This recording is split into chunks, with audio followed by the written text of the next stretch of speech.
what I'm going to try to do is I'm going to ask you to about 50. Molly's not available today because she's got COVID. So what I'm thinking is about 15 minutes, each one of you. And Kim, you're going. I was told you were going first. You and Ursula, and we'll allow then maybe 15 minutes when you're done for questions, and then switch over to Melody for the same approach. When I did something a few weeks ago, people commented on how they liked to be able to ask questions and didn't want as much talking as much able to listen and ask questions. Does that work for y'all? That works. A screen share is okay here. Let's see. I think I can give you screen share. Let me see if I can do that right now before I've been made the host, so I have to I have more on my screen than I usually have. And remind me, somebody start the recording when we start, because I forgot to do that the last time too. I see breakout rooms. When I came in, David, it said the meeting was being recorded. It's being recorded. Oh yeah, okay. We already turned it on. That's right. We stopped it. We played with it a couple times. Turned it on and turned it off both. I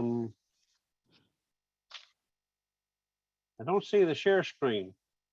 Ken, have you tried to do the share screen? Yeah, it says host disabled participant screen sharing. So you've Oh, there it is. I found it. Hold on. Okay. Who can share? It only gives me the option of host only or all participants. So let me try all participants. Bingo. There we go.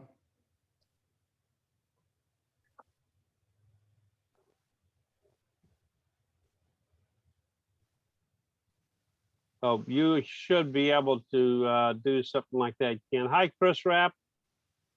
Doug Zimmerman. Hi, David.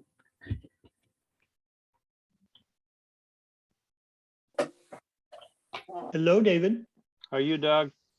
Good. How about you? No complaints. I'm inside, so it's cooler here than outside.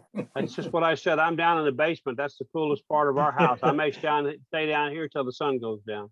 My There wife's you out go. doing the garden.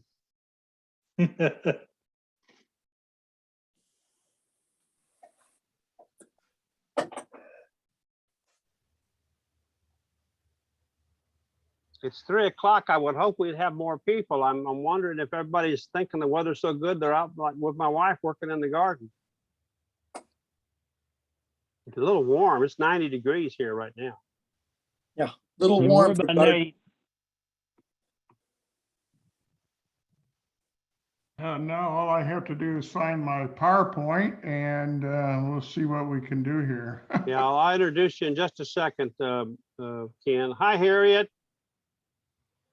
Hello, how are you? I can see your nose. There you go. There's the rest of your beautiful face. Not nice to have somebody just come in and call them nosy, David. I know. I was hoping John Prane would come on so I could do that to him. I'd go with a different section of John's anatomy. I think you got it down, Ken. Hi, Phil. Oh, there's Chuck Maney and Kathy Laws. Hi, Phil. We'll give it about 1 more minute and then we'll start and let everybody catch up that comes in late. Chuck, looks like you had a nice vacation. I'm just Very nice indeed. I saw a real nice picture of you and Kim What a nice surprise that was. Yeah. and Martha. Yeah, how'd you guys figure out how to do that? My goodness. Well, I just go to church and Yeah. whoever in shows up is there, In Carolina? Come on, man. We did that years ago. We met a friend of ours in England, of all places. We had no idea they were there, and just all of a sudden walked into a room on the tour, and there they were. Hi, Carol. And let's see, somebody else, David Sheridan, I see you.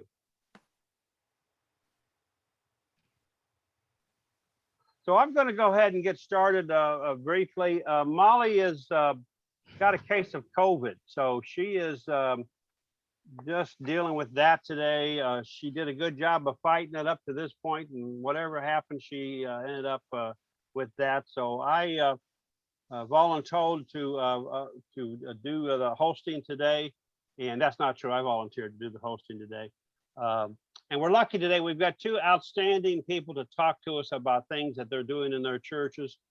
Ken Webster and Ursula Webster from St. Paul's and Pekin are going to take up our first half of our program today, talking about programs they're doing there. And then Melody Seaton is going to update us on things that are going on at her church, Grace, in Sauk Village.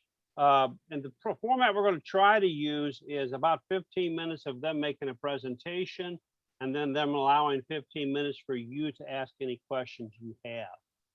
Very quickly, I want to start with a devotion. My quote for the day is, "What you feed grows."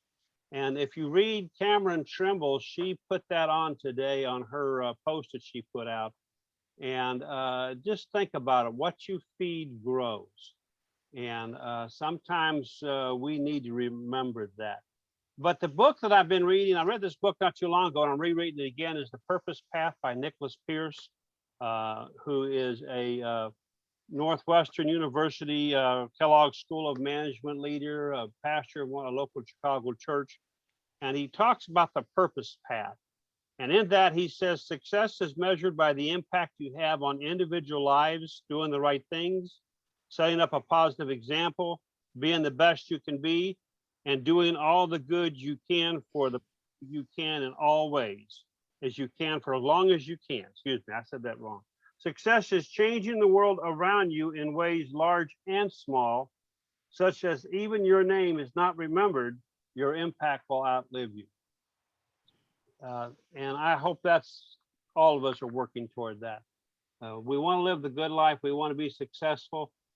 But the most important thing is the impact of what we did. So today, hopefully, we're going to hear some of that. So let's have a quick word of prayer, and then we'll get right started with Ken.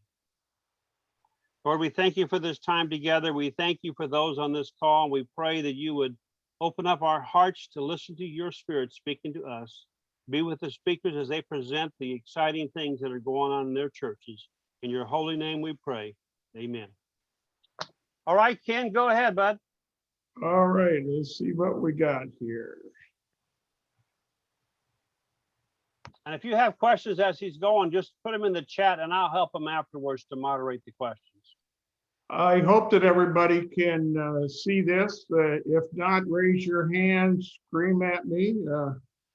But I would like to start out with our humble beginnings, as I call it. We are a old church in Pekin, Illinois, and there is a cornerstone that is located outside of the church.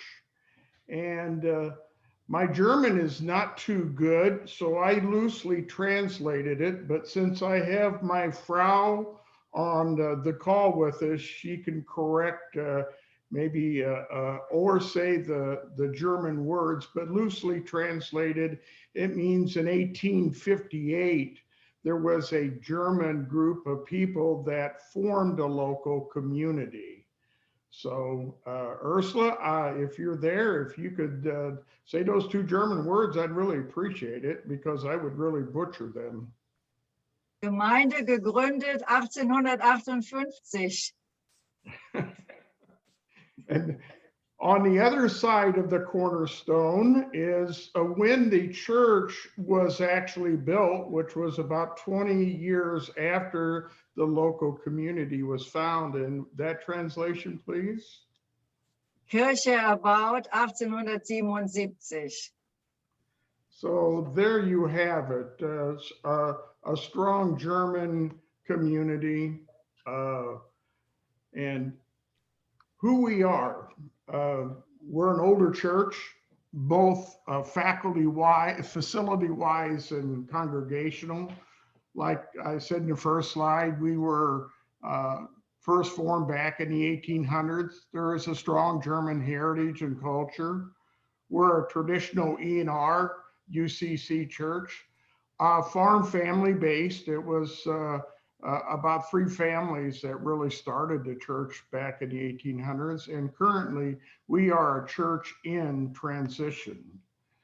Where we are, if you can look at this overhead photo, we are surrounded by one-way streets. And we're in the older section of town. And we have really been identified as a drive-by church because it's tough to get in with all the one-way streets. And we do not have a large exterior identification presence. So it is tough. Our successes, I have listed 3 and I have listed 1 struggle. Our successes are our Pekin Outreach Initiative lunches, a food pantry program, a snack pack program for a local middle school. And our struggle is really one of Christian education, faith formation, and I sort of put a slash extravagant welcome and radical hospitality. So I'll jump right into our first success. It's what we call our POI lunches. Why we created that was a need in the community. It was an ecumenical start with 3 other churches, 2 Methodist churches and our church. And what we decided is that each church would prepare a lunch on an assigned Saturday and have some fellowship with homeless people that needed the nourishment and for anyone else that needed any type of good socialization. Whether it was during COVID or before COVID, it didn't stop us. 7 years of this program and it's still going strong. We do 30 to 60 meals per Saturday. And our resources include donations from our membership and the Midwest Food Bank. And we definitely have a dedicated group of outreach people that make this thing happen. Our second success is one of snack packs for a local middle school called CB Smith. And the reason why we did this, we found that the underprivileged kids had no food during the weekend. So we jumped in and we have a strong group of people that deliver about 88 snack packs for these kids. The program started in 2016. And it didn't stop during COVID. We just changed the methodology a little bit. This was first initiated by the Pekin Outreach Initiative Group, and they wanted to create a program for the whole city. So we had adopted CB Smith School, and our members provide the donations, and the Midwest Food Bank provides the products at no cost. So it is really a wonderful program for underprivileged kids in the area. Our third success is one of food pantry. And it was started again in about 2016 by the former minister. And again, this is an every 3rd Thursday program. During COVID, we had the people drive through to pick up the food. Prior to and beginning shortly, we're going to have them come back in person. We give them about 6 bags of groceries at a delivery, and it includes frozen meat, canned goods, dry goods, personal items, and we serve about 15 to 30 families. It's another one of our good successes. Our struggles are one of Christian ed and faith formation. And we're trying to develop an extravagant welcome and radical hospitality programs. in the past, St. Paul has been an inward-looking church instead of an outward-facing church. So we utilized a LEAP grant to create an art program for our youth that is both digital and in person. And just recently, we installed Zoom capabilities within the facility so we can have people come in and Zoom, particularly our Thursdays for the Soul, which is the UCC faith formation program. And also we're looking at Zoom to do local Bible and book studies for people that cannot make it to the church. We have developed an extravagant welcome and radical hospitality workshop. And it was just 1 month before COVID hit. So that has been placed on hold. It is going to be a 2-day workshop to basically take a look at how we perform our radical hospitality and what we do for extravagantly welcoming people into the church. So as we look at these successes and struggles that we have and develop the strategies to address the struggles, there's one thought that must be front and center, and that is minds are like parachutes. They only function when they're open. So thank you for listening. St. Paul, we're trying to develop covenantal relationships with the local community. Nice job. Thank you, Ken. We've got some good time. Like Ken was within the time frame we're looking at. So we've got about 15 minutes for questions, comments. Anybody have a question or comment, you can put it in the chat or you can just ask.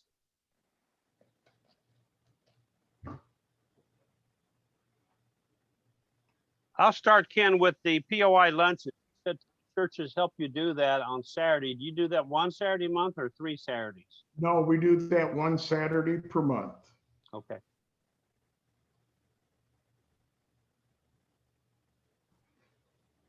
Roger Dart said Ken, but that's all he said.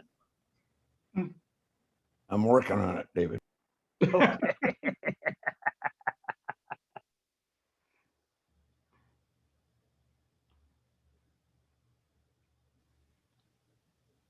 Any other questions while we're waiting on Roger?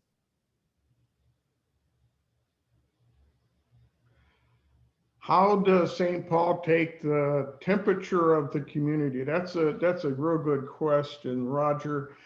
As we go out into the community, I ask the obvious question: what church do you go to? And of course, the majority of the people are nuns. They say we have no church affiliation. So that is my step in to say, online or in person, we're here. And if you cannot do that, feel free to drop by, push the buzzer on the door. We will get back with you. Right now, I would say the community is trying to still recover from COVID. I see that our Sunday butts in the pew, so to speak, are starting to come back a little bit. They're almost reaching the levels of pre-COVID. Our Facebook is getting quite a few views. We do have what we call a Spiritus Online, and it's basically a dedicated e-blast like the conference does, only it's in pretty much detail. And we had started out with about 15 views, and the last we had is 162 views. So for a size of Pekin, that's quite a bit. And say again how you do that. That's a weekly thing, Ken? That is an online that's online and it is active. So it is alive. Every minute, there may be some update that goes into that, David. So it's Okay. not a formatted, once a week thing. Do they aspect that, do they get access that on your Facebook page or your web page, or how does someone get on it? Facebook and web. Okay. Could you put the link in the chat?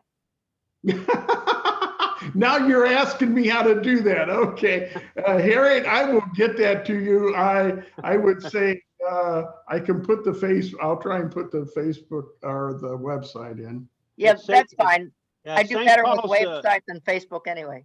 yeah, there's St. Paul's and Pekin, so you can look them up Right, on it's St. Facebook as Paul well. UCC Pekin, I believe Yeah, is our website. I'll look at it in a second, see if I can find it for you too, Ken. Other questions for Ken or Ursula, by the way. Ursula's in San Diego at her daughter's house, but she's part of this discussion today too. So any questions for either Yes. one of them?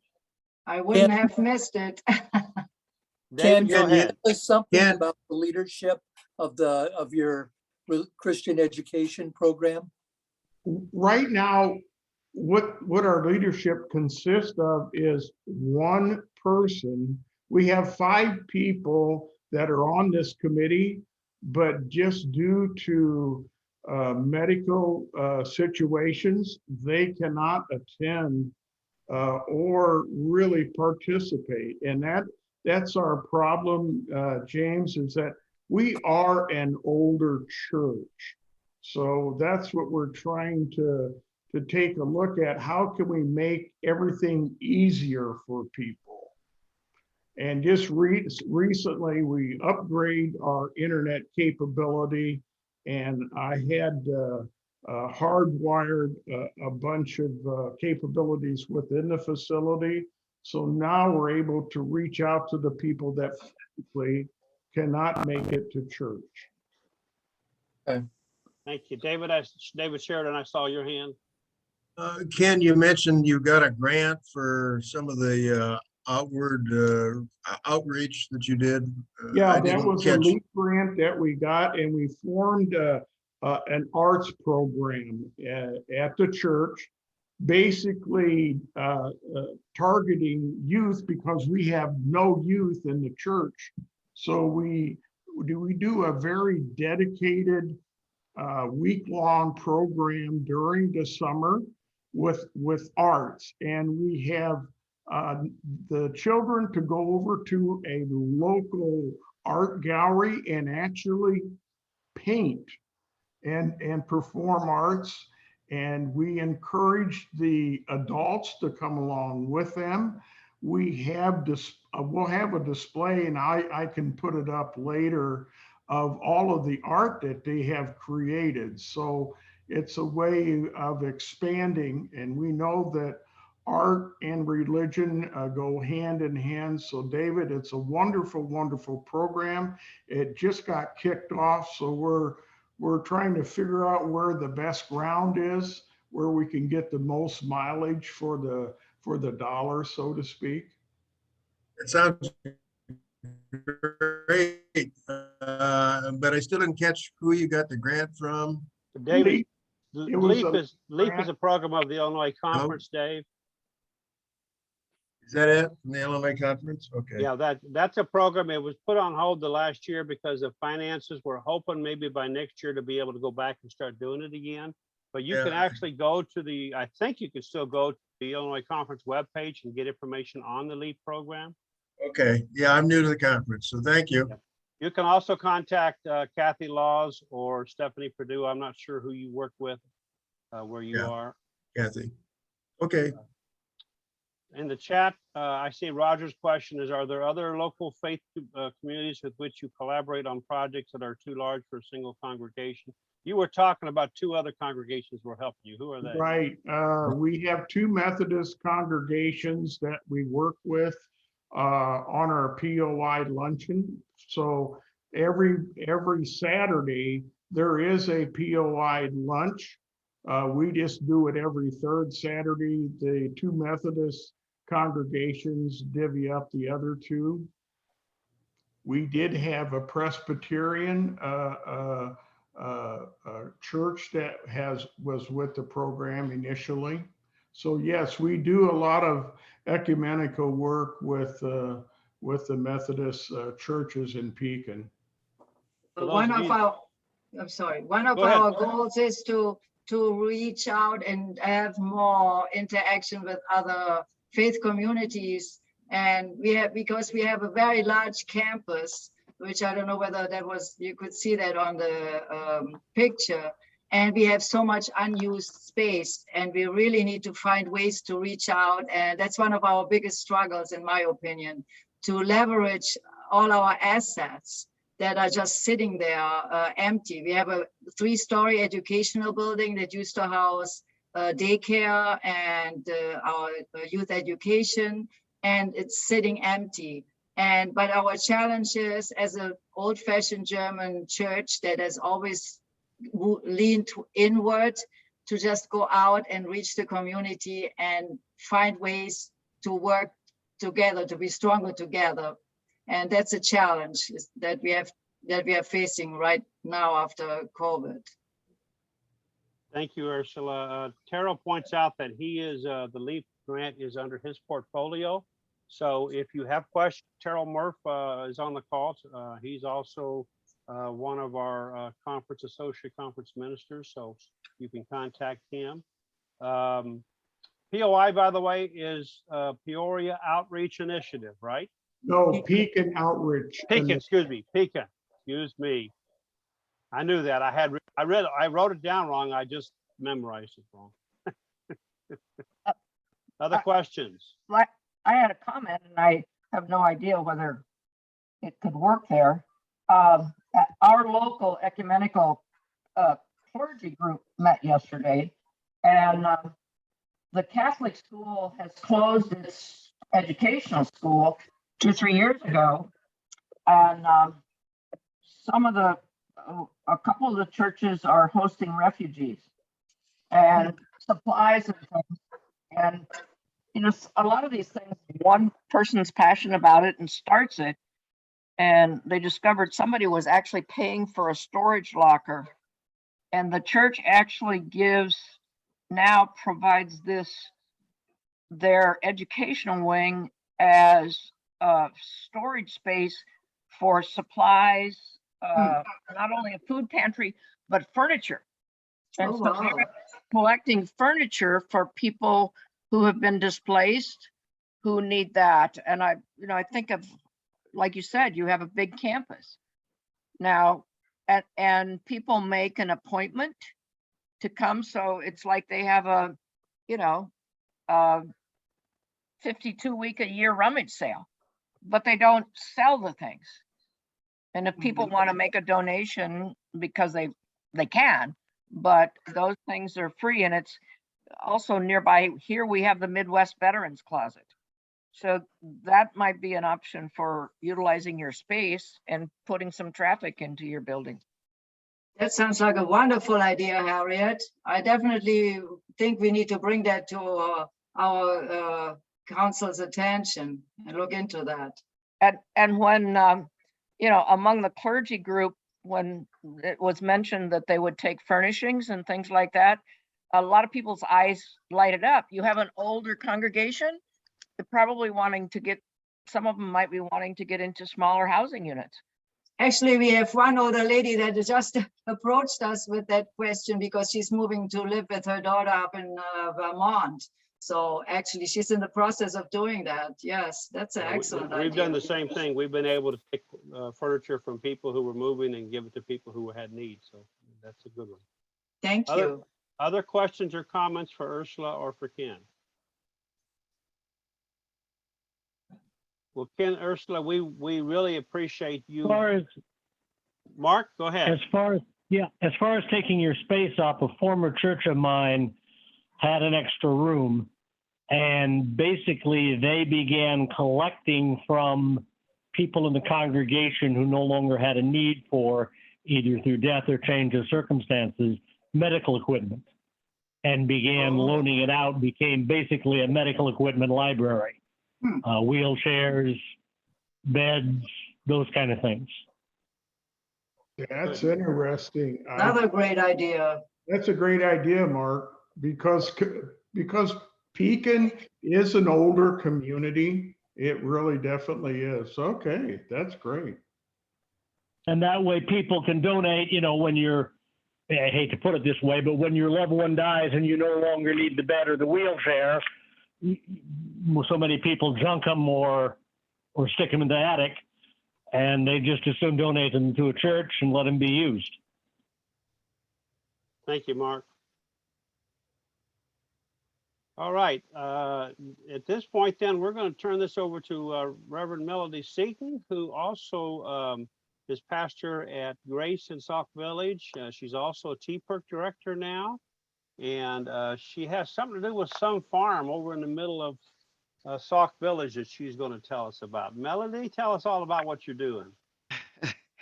Well, hello, everybody, and I'm sorry I don't have a PowerPoint. Molly and I were laughing that she forgot to tell me that I was on schedule. I just happened to read it. So I said, oh, okay. So anyway, Grace is a new church start, Grace UCC, and we had our first service October of 2014. I received the keys to the church several months prior to that, and we began to immediately try to make our presence known in a very small community with about 10 churches. It's been quite a journey.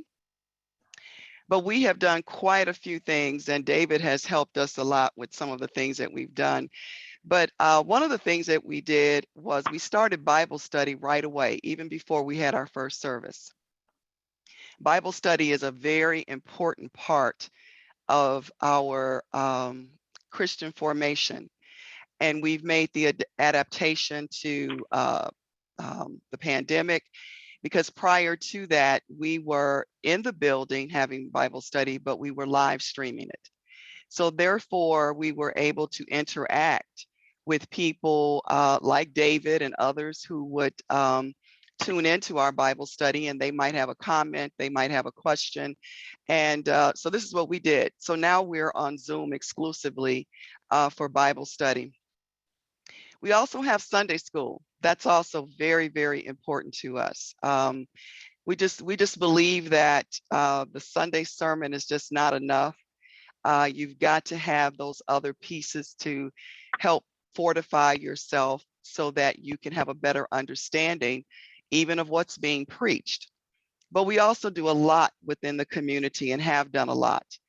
So one of the other things we did after the church opened is we had something we called Share the Warmth, which was distributing new hats, coats, gloves, and scarves to children in the 3 schools in the community. The first year we did 150, the second year 100, and then the third year that David came and was Santa Claus, we did about 50.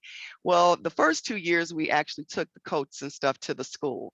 The third year we decided to open up our doors and invite the families there. So then we had 2 outdoor gospel concerts that we called Jammin' for Jesus. And in addition to outdoor, the music and all of that, we were able to secure over 100 book bags and fill them all up to give out. We also created 50 gift bags for adults with Bibles and those kinds of things. We were able to get Walgreens to come in and do immunizations. Preferred Dental came and did free dental exams. We had the county there to do screenings for diabetes and other kinds of, diseases. And we had free food. And we did that for 2 years. The second year, it was bigger than the first year. Around 2017, somewhere in there, we hit a slump. Everything was going really, really well. And then all of a sudden, we reached like 107 members. And then all of a sudden, people began to trickle away. People moved, and mostly people moved. But the other issue that we ran into was being a part of the political scene of the village. One of our members who was a trustee when he first joined became the mayor of the village. And with that came a lot of issues that I was not prepared for. That also attempted to tear the church apart because people began to take sides, those who were members from the Sauk Village community, and they didn't appreciate the fact that I would not take sides. So anyway, we weathered that storm. The people never came back, though. We have fewer people from the village than we do from other places. So that's one of our struggles, being able to draw from the community. Now they'll come out when we give away things. Around 2018, we did become a partner with the Greater Chicago Food Depository. So we have a food pantry, and we serve anywhere from 30 to 50 people a week. And that has grown tremendously, not necessarily in numbers, but in, again, spiritual formation. Now, we're not supposed to be, talking to people about Christ or anything because of who we have this partnership with, but people come in now since we've gone back to the, coming inside, and they like to just sit around and talk. And so we've just kind of accepted that as a movement of the spirit. And the people that run the pantry are so excited every week to be able to have these same people that come every week. They get their food and they sit down and they talk. Well, around the time that we got the food pantry, the only grocery store in town closed. So it was truly divinely ordered that we accepted that opportunity to do that. In 2019, I began a conversation with some people about developing a farm on the 3 acres of land surrounding the church. And that's a whole nother story. I'll save that in case somebody asks that question. But I said yes, because again, we're trying to figure out ways that we can reach the community. And we knew from the people that came to our food pantry that there was a lot of devastation there, a lot of food insecurity, people who are working and they still don't have enough to make ends meet to take care of their children. So we entered this conversation in 2019, created a 5-year plan. We were supposed to break ground in 2020, but of course we couldn't with the pandemic. So what we continued to do was have the conversation. How do we get this out? What do we need to do? Well, we knew that we needed to get buy-in from the community. And I knew that that was probably going to be a challenge. So we spent all of 2020 and some of 2021 making the rounds, talking to the trustees in the village, going and talking to them on Zoom, in person. Of course, we had to get special permits and things like that for the greenhouses and all those other things. So we broke ground last year and we did cover crops. This year we'll have, this Saturday, we're going to have an open house so that everybody can see what's going to happen. But this year we'll actually begin distributing food. When we have completed the development, which will include 3 greenhouses and plots of land for individuals that would like to rent and all of that good stuff, we believe that we're going to produce about 50,000 pounds of food. The food will primarily go to the food pantries in the area. Our food pantry serves from Crete to Glenwood, so that's a long space. We've also been asked by the school district to possibly provide their fruits and vegetables for their schools because they don't have fresh fruits and vegetables. And our farm will be solely organic. So we've done a whole lot of things. David mentioned the farm, but we've done deputy registration so that people could be trained to be deputy registrars. We also got a grant from the national office when they were doing grants for voting, and 2 of our people went into the village and registered people to vote. When COVID happened, we became a COVID testing site, and we did drive-by COVID testing in addition to drive-by food pantry. Then we did the vaccines when the vaccine became available. So we just kind of, we keep our ear to the ground. And when we see an opportunity to bring people into the church, whether they come back or not, but really to serve the community, that's what we try to do. But again, the struggle has been, like many churches, I guess, growth being stagnant. And for me personally, the village politics that just will not go. So I know I covered a lot, but if there's anything you want some clarity on, please feel free. You know, one of the exciting things about her church and what she just said is, did you notice how many different things they have done? You know, we like to do one thing and sit on it for 20 years. And Melody and her church just goes from this to this and this, and then does this. And I've known her for a number of years now and watched their church grow. And just, I'm always excited because there's always something new and innovative. If it doesn't work, they try something else. They don't measure by the numbers. I remember the year that I went up there when they had the coat drive, and the kids that were there in the church and how excited they were and everything. It's just every time I go, there's something exciting happening there. I'm probably more excited than she is about you're calling it Just Roots, their new farm, but Yeah. oh, somebody asked, Deanna wants to know if there's going to be a children's Oh garden. my God, that's Benna. Yeah, Benna has helped us out. Thank you for that question. Actually, the name of the farm is It Takes a Village Community Farm. Just Roots Chicago is our partner. They're the farmers. I'm not a farmer. I'm just learning a whole lot right now. But yes, we are going to have, there's plans for a children's garden. Yes.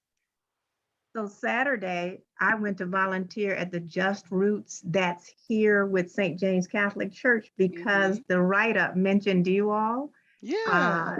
one of their visitors. So I'm going to be volunteering there. But I think I need to perhaps come back at least once a month and hang with you all. Well, we'd appreciate that. And didn't I read something about some kind of a meal you're having soon? No, that's not with us. That's with the St. James Church. You talking about farm to table? Yeah, that's not Eventually, no, that's Just Roots, but they also have another farm at St. James Catholic Church. Okay. And it's been they've had that there for about 2 years. So once we get our greenhouse up, we have one that's going to be heated, and so that we can grow all year long. We will be doing farm to table meals as well. Okay. Other questions or comments for Melody?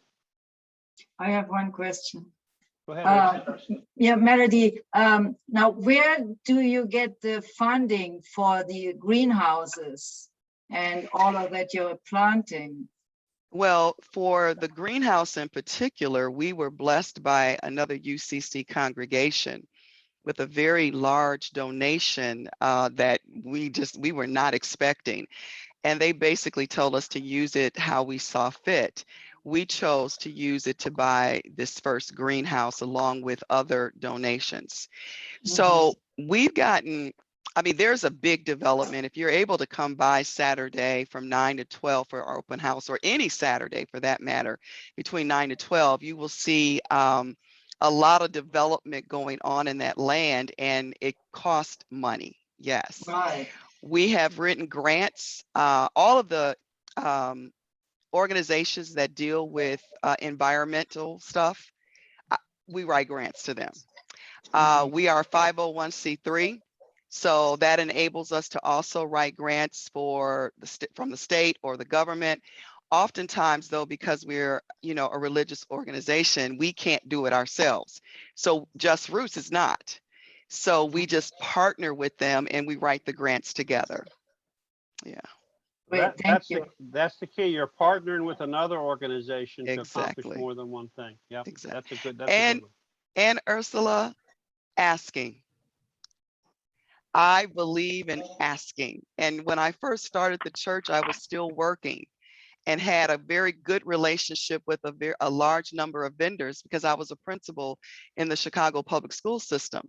And I just asked, look, I need $3,000 to buy new coats, hats, gloves, and scarves.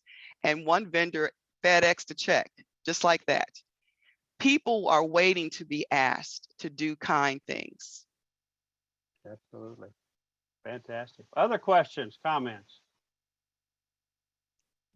Don't let her off the hook that easy now. Right, right. You know, Melanie, when you talked about having that political brouhaha, you see that, and I see that here in Pekin, and that's a tough one right there because we are a justice church. And whenever they find out that, wow, this church is maybe one of those quote unquote liberal justice churches, it creates a little bit of a backlash, particularly when you have strong white evangelical churches surrounding you. Oh, yes. And it's a tough one. That's one that I am struggling with personally, you know, uh, uh, particularly with this latest debacle that's happening in the Supreme Court, where we, in my eyes, you know, a bunch of old white-haired men making a decision for women and their body is a no-no.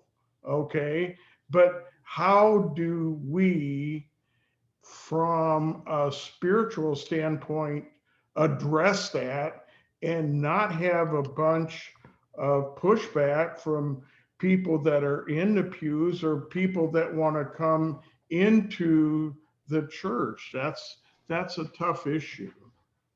Well, you know, I think for me, I began to, so this is what I would say to people.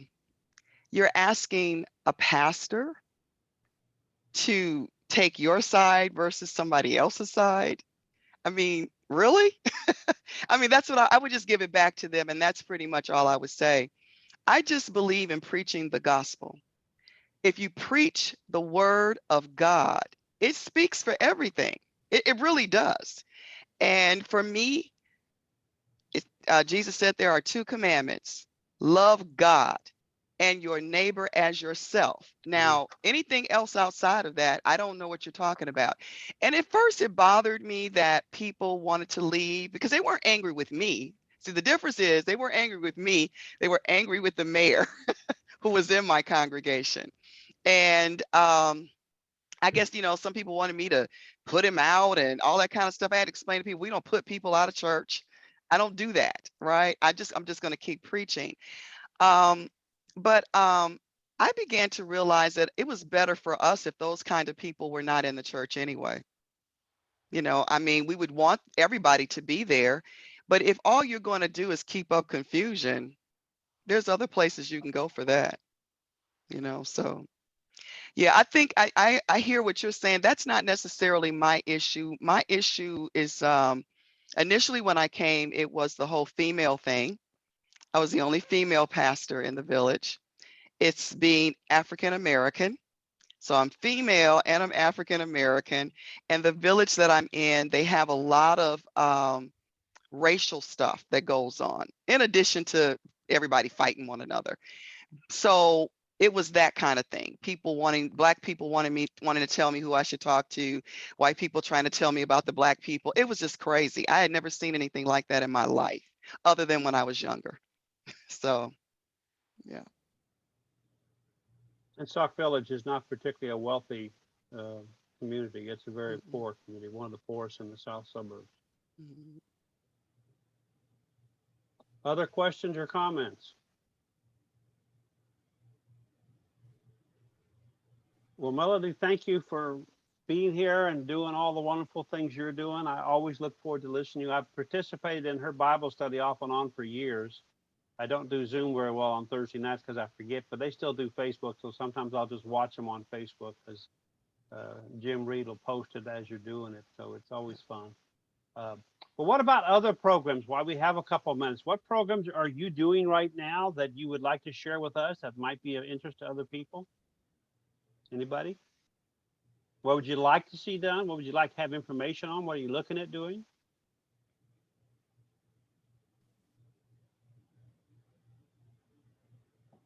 Creative juices, come on. David, I've got one.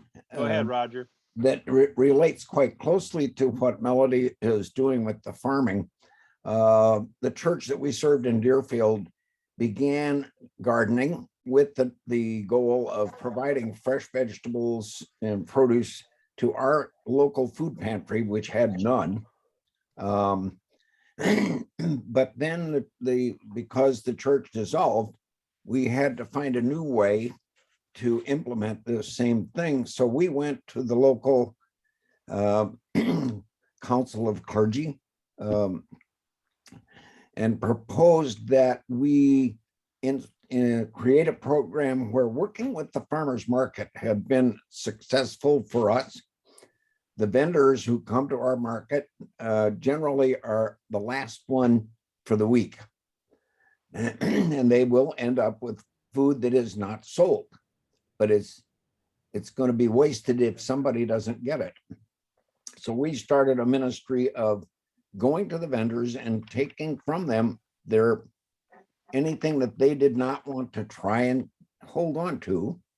And we developed a way to donate that to two places. One was our local food pantry and to a senior housing facility that's in the community that had only a routine kitchen. And we discovered that they were remarkably receptive to getting whatever kind of vegetables. And that would range anywhere from 50 pounds mixed vegetables. On a couple of occasions, we had over 500 pounds. And it's something that takes about 2 hours on a Saturday morning or whenever your market is, that you rotate the responsibility among the churches that participate, the congregation. So that's been a very interesting adjunct to what we started. Yeah, I hear several things in the discussions today from both Ken and from Melody. And one is people are hungry, food. And so that's one of the needs that your church can help meet. And then working with other churches is a theme too, that you just mentioned, Roger, and Ken mentioned.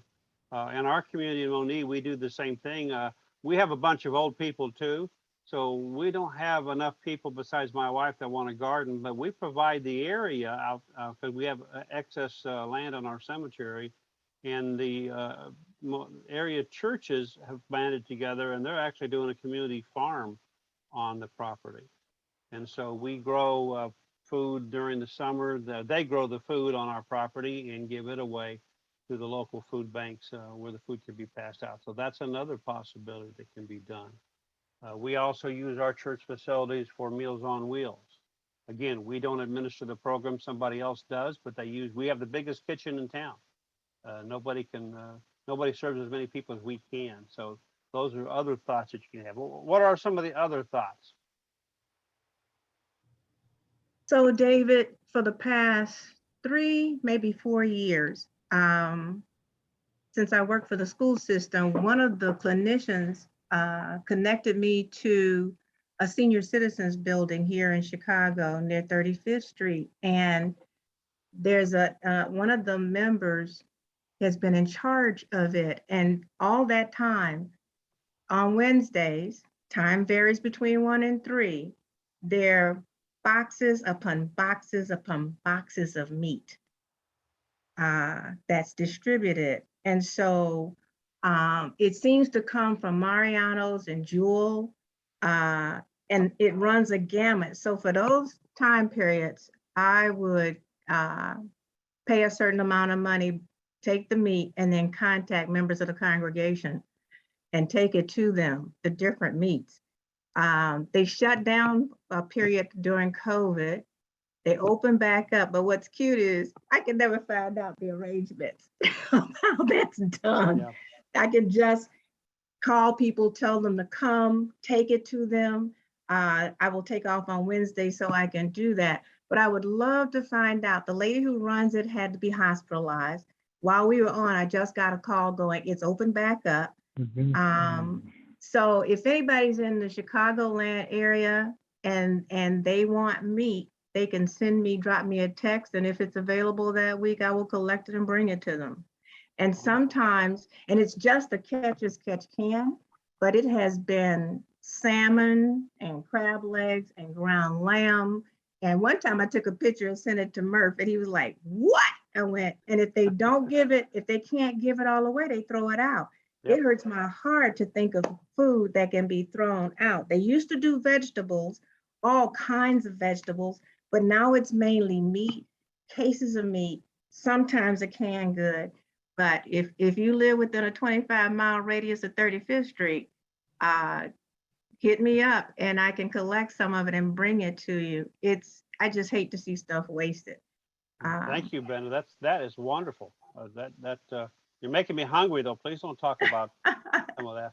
I won't tell you about the crab legs that showed Oh, up. no, I don't want to hear I about the almost crab legs lost my anymore. mind. What other questions or comments? David, if I could, one of the things that I would like to consider as soon as I have an opportunity to do it, because we have reached out to the local schools for children to come for community service hours, in the farm. And we've had ex-offenders come and do community service hours with us. So I have a connection with the county for that. One of the things I would like to find out is working with one of the junior colleges or even one of the colleges or universities to make our church a satellite site. There's really nothing in that area. And I think that it would be good. We've got people that might need GEDs, or just want to get a 2-year degree. We could be a site where people could take a couple classes in a particular thing. And that's something that any of us could do because most of us live near a junior college. Businesses sometimes are looking for exterior sites like TSA Health is mostly in Chicago, but they were the ones that conducted our COVID testing. And they've now asked us to partner with them with another program they might in fact have. They connected us with the vaccine sites. So there are a lot of organizations that wouldn't mind either renting space or utilizing space, and especially large buildings. Absolutely. Thank you. That's a great idea. And being a polling place, our church is a polling place. How many of your churches are polling places? I mean, that's something a lot of us do. But I like the satellite, and we like your church, Melody, utilize people that need service hours to do work. Once you get a reputation for treating them right and helping them, they start flocking to you. We sometimes have 2 or 3 people at the same time who have service hours, and they'll help in a cemetery or they'll help in the church do some of the things we need to be done, which is nice again in older churches where sometimes you struggle to get things done. Any other questions or comments? I want to close. I started with the purpose path from Nicholas Cage. I want to close with a quote from Nicholas Cage, or Nicholas Pierce, excuse me. I just really think that he does a great job. Many reluctant people ultimately recognize that this is their obedience to God that God desires most, not their ability to work through all the details. What God is looking for, what God expects, is faithfulness in the moment of decision and obedience to what you have received from God. Thus, if God places it before you, God will make the necessary provision. You've probably heard that before, right? If God provides the vision, then God will also provide the provision. The last thing he says that I want to close with today is many people think that if they don't have a plan, a roadmap for their life, one that outlines every step they should take, they can't and shouldn't proceed. I believe you don't need a complete plan. What you need to have is a yes. And I wonder how many times we need to talk to God and give God a yes. So my prayer, my hope this week is that all of us will give God a yes. Ken, thank you. And Ursula, thank you so much for what you are doing at your church and for giving us an update on that. It's exciting. We look forward to hearing more and more exciting things. Ken, by the way, put on the chat his webpage for the church in Pekin if you're interested in getting more information. Melody, my friend, thank you so much again for all the information you provide us as well, and for all that you do, both in the local church and the state church and the association and all the other things. We are fortunate to have people like Ken and Ursula and Melody in our church. And we're fortunate that we have folks who can do all the wonderful things they do. Terrell Murph, I'm put you on the spot. Would you close us quickly in prayer today? Absolutely. Had to find my unmute. Blessing, let us bow. Loving and gracious God, we thank you for the way that you continue to move your spirit through your leadership and through your churches. We thank you for pastors who have an ear to hearken to your call. We thank you, oh God, for the way that you allow us to use innovative ways of not only ministering to people, but also to ministering to those that are in our communities and in our neighborhoods. So God, we ask that you continue to rest, rule, and abide with us, guide us and lead us, open our eyes and open our ears, that we can hearken to hear and share the message of love. And for that, we thank and praise you. It is in the holy name of Jesus that we pray with thanksgiving. Amen. Amen. Blessings to all. Folks, have a great week. And Amen. Have a good don't week. forget to pray for Molly this week that she gets better fast. Let's pray Have for a good day. everybody.